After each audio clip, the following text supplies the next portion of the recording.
Hello friends, नमस्कार. स्वागत आहे तुमचं स्वीट अँड स्पायसी किचनमध्ये. कसे आहात तुम्ही सर्वजण? मजेत ना? आजची आपली रेसिपी आहे पनीर टिक्का मसाला. इथे मी पनीर क्यूबमध्ये कट करून घेतलेला आहे.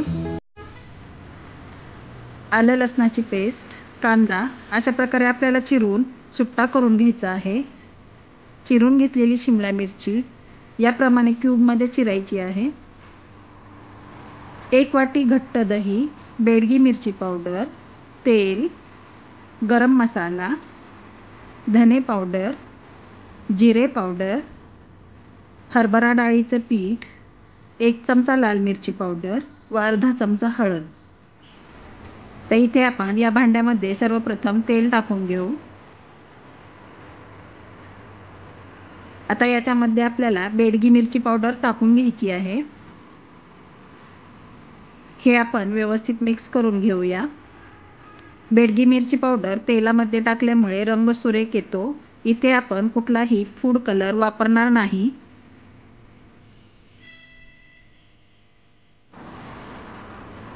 हे आता छान मिक्स झालेलं आहे. याच्यामध्ये आपण जे बाकीचे सुके मसाले आहेत ते टाकून घेऊया.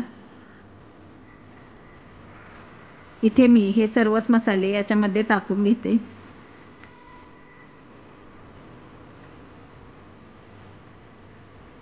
याच्यामध्ये आपल्याला आलं लसणाची पेस्ट टाकायची आहे. आता हे आपण मिक्स करून घेऊया.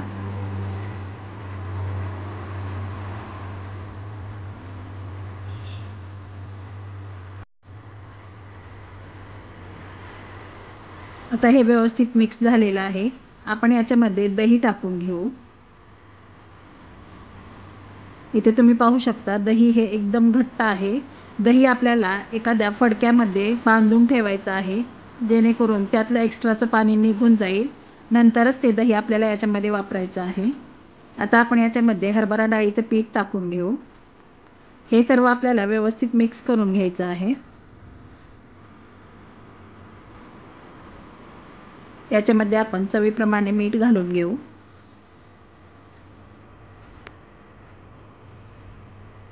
हे मिक्स करून घ्यायचं आहे.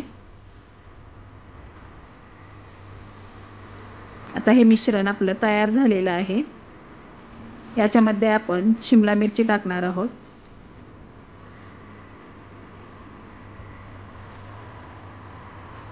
कांदा घालायचा आहे. पनीरचे क्यूब्स पण टाकायचे आहेत. आता हे सर्व आपण व्यवस्थित मिक्स करून घेऊया.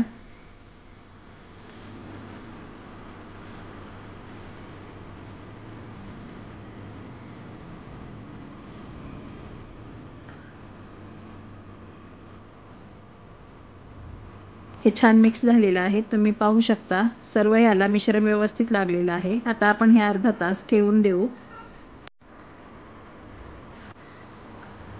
आता हे अर्धा तास छान मॅरिनेट झालेलं आहे. इथे मी तवा गरम करण्यासाठी ठेवला होता, त्याच्यावरती तेल टाकलेलं आहे. आता आपण याच्यावरती हे जे मॅरिनेट केलेले पनीर क्यूब्स, शिमला मिरची व कांदा आहे ते व्यवस्थित पसरवून घेऊया.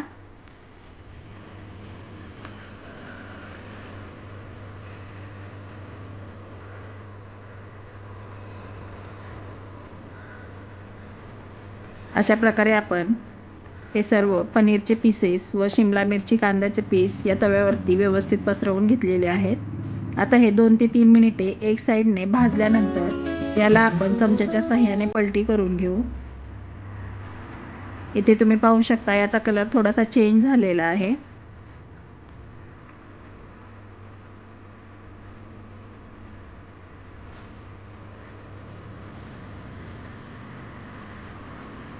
हे सर्व क्यूब्स आपण पलटी करून घेऊया.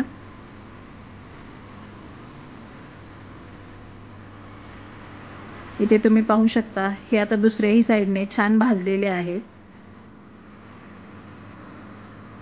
आणखी आपण 1-2 मिनिटे याला भाजून घेऊया.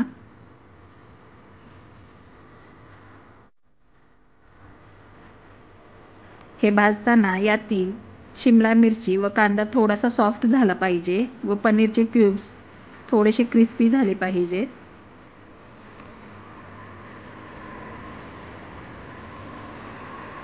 इथे तुम्ही पाहू शकता पनीरला छान लालसर रंग आलेला आहे। तर आता हे छानपैकी भाजून तयार आहे। आपण हे साईडला ठेवून देऊ। आता आपण पनीर टिक्काची ग्रेव्ही तयार करून घेऊ। इथे मी कढई गरम करण्यासाठी ठेवली होती। त्याच्यामध्ये आपण 2 ते 3 चमचे तेल टाकून घेणार आहोत। आता हे तेल गरम झालेलं आहे। याच्यामध्ये आपण कांद्याची पेस्ट टाकणार आहोत। इथे मी अंदाजे 2 कांदे मिक्सरला फिरवून घेतलेले होते।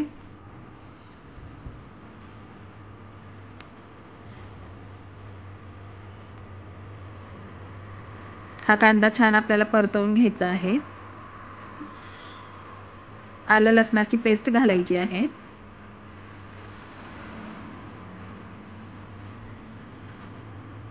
कांदा लालसर होईपर्यंत आपण याला परतवणार आहोत।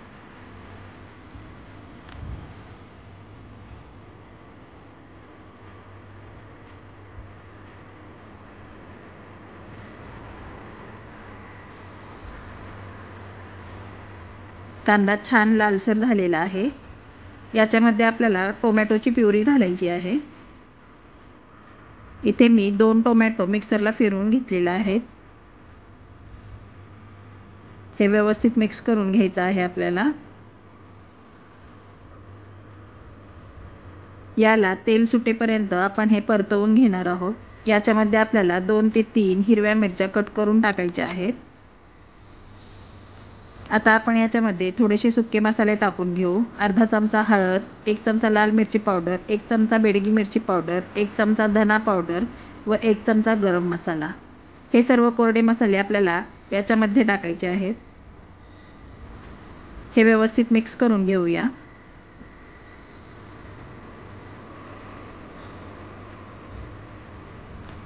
आता याच्यामध्ये आपण पनीर टिक्काचा जो मसाला थोडासा उरलेला होता तो टाकायचा आहे। हे व्यवस्थित मिक्स करून घेऊ।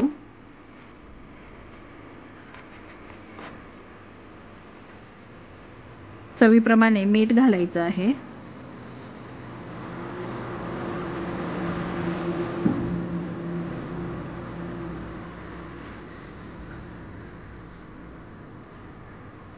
थोडीशी साखर,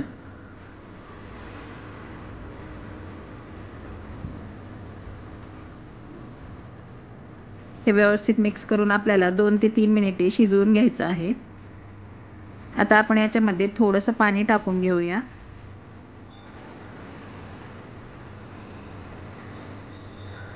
ही ग्रेव्ही छान गरम झालेली आहे। आता आपण याच्यामध्ये हे जे पनीर टिक्का भाजून घेतलेला आहे तो टाकणार आहोत।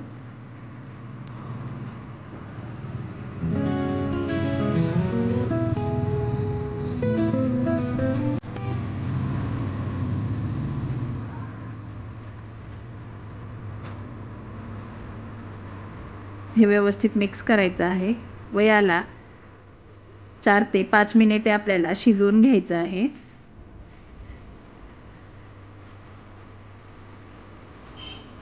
इथे तुम्ही पाहू शकता भाजी छान शिजलेली आहे।